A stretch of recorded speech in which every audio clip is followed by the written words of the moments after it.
हम सभी जानते हैं कि प्रोटीन हमारे शरीर के लिए कितना ज़्यादा ज़रूरी है और बढ़ती उम्र के बच्चे हों या फिर बड़े बुज़ुर्ग हों, हम सभी के लिए प्रोटीन बहुत ज़रूरी होता है।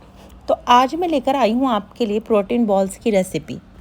प्रोटीन बॉल्स बनाने के लिए हम काफ़ी सारी चीज़ों का यूज़ करेंगे। तो सबसे पहले मैंने यहाँ पर डेट्स लिए हैं, उनका बीज जो है हम रिमूव कर लेंगे। और यहाँ पर मैंने कुछ बादाम लिए हैं जिन्हें मैंने 2 पार्ट में कट कर लिया है। और ये मैंने सारी डेट्स के जो सीड्स हैं वो रिमूव कर लिए हैं। और अब हम नेक्स्ट स्टेप करेंगे। तो मैंने एक कढ़ाई ली है और उसमें मैंने कुछ मूंगफली और कुछ चने डाल दिए हैं। तो हम इनको ड्राई रोस्ट करेंगे, कोई ऑयल का यूज़ नहीं करेंगे या घी का यूज़ नहीं करेंगे। इनको हम अच्छे से ड्राई रोस्ट करेंगे सिम आँच में। जैसे ही मूंगफली और चनों से खुशबू आने लगे और चटकने की आवाज़ आने लगे तो समझ लें कि हमारा ये रोस्ट हो चुका है। और अब हम इसको कढ़ाई से निकाल के एक प्लेट में ट्रांसफ़र कर लेंगे।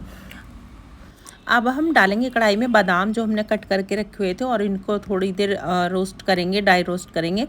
और क्योंकि बादाम रोस्ट होने में थोड़ा टाइम लगता है तो इसलिए सबसे पहले हमने बादाम डाल दिए हैं। और कुछ देर इनको रोस्ट करने के बाद मैंने काजू डाल दिए हैं। काजू टुकड़ा मैंने लिया है और कुछ अखरोट डाल दिया है कट करके।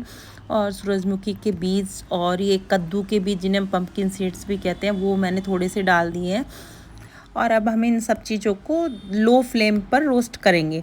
अब मैं इसमें ऐड कर रही हूँ अलसी के बीज और थोड़े से चिया सीड्स और अलसी के बीज भी हमारी हेल्थ के लिए बहुत अच्छे होते हैं, तो इसलिए मैंने इनको भी ऐड किया। और कुछ मैंने डाल दिया है पॉपी सीड्स जिन्हें हम खसखस बोलते हैं, तो मैंने खसखस को भी ऐड कर दिया है। और अब मैं इसमें ऐड कर रही हूँ थोड़ा सा, एक बॉल में मैंने लिया है नारियल बुरादा, तो वो मैंने इसमें ऐड कर दिया है। इन सभी चीज़ों को हम जब तक ड्राई रोस्ट करेंगे जब तक इसमें से एक अच्छी खुशबू नहीं आने लग जाती। बस थोड़ी सी देर रोस्ट करने के बाद नारियल के बुरादे से भी बहुत अच्छी खुशबू आने लग जाएगी। और हम इसको गैस ऑफ करके हम इसको एक परात मैंने ली है, उसमें मैंने इसको सब चीज़ों को ट्रांसफ़र कर लिया है।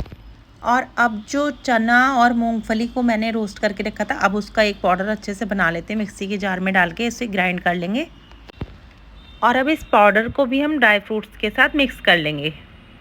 ये चना और मूंगफली का पाउडर हमें बाइंड करने में हेल्प करेगा, तो इसलिए हमने इसको अच्छे से ग्राइंड कर लिया है। अब चलते हैं नेक्स्ट स्टेप की तरफ। तो मैंने जो ये डेट्स थी उसके सीड्स रिमूव करके रखे थे, अब हम इसको मिक्सी के जार में डालकर इसको भी ग्राइंड कर लेंगे। अब गैस ऑन करेंगे और कढ़ाई में हम ये डेट्स जो हमने ग्राइंड की है इसके पेस्ट को हम इस कढ़ाई में डाल देंगे। गैस की फ्लेम को हम लो ही रखेंगे और इसमें हम 1 चम्मच भर के देसी घी डाल देंगे और खजूर को मेल्ट कर लेंगे जिससे कि बाइंडिंग अच्छे से हो जाए। और डेट्स को हमने अच्छे से मेल्ट कर लिया है। अब हम इस मिक्सचर में डेट्स को भी डाल देंगे। अभी ये काफ़ी गर्म है तो हम इसको अभी स्पैटुला की सहायता से चला लेंगे। और जैसे ही हमारा ये मिक्सचर थोड़ा सा ठंडा होगा तो हम इसे हाथों से मिक्स करेंगे। सभी चीज़ों को अच्छे से मिक्स कर लेंगे और जैसे ही ये बाइंड होने लगे तो फिर इसकी बॉल्स बना लेंगे। हाथों से दबा के चेक कर लेंगे कि ये बाइंड हो रहा है या नहीं। तो देखिए ये बाइंड होने लग गया है। और अब इसकी बॉल्स बनाकर रेडी करेंगे। बॉल्स का साइज आप अपने अकॉर्डिंग रख सकते हैं, छोटा या बड़ा जैसे भी आपको पसंद हो। तो देखिए कितने अच्छे से बाइंड हो चुका है। और ये लड्डू खाने में बहुत ज़्यादा टेस्टी भी होते हैं और ताकतवर भी होते हैं। इसमें आपको भरपूर मात्रा में प्रोटीन मिलेगा। और अगर आप ये एक लड्डू डेली खाते हैं तो आप काफ़ी एनर्जेटिक रहेंगे। और ये लड्डू इसलिए भी बहुत ज़्यादा हेल्दी हैं क्योंकि इसमें हमने ना ही चीनी का यूज़ किया है, ना ही हमने इसमें गुड़ का यूज़ किया है, ना कोई मिश्री का यूज़ किया है। और अब सिर्फ हमने इसमें डेट्स डाला है थोड़ा स्वीटनेस के लिए। ये बहुत ज़्यादा हेल्दी हैं। इसके प्रोटीन बॉल्स की रेसिपी आपको कैसी लगी आप मुझे कमेंट करके ज़रूर बताइएगा। और अपने घर के बच्चे और बड़ों के लिए सबके लिए बनाइए और सबको हेल्दी रखिए।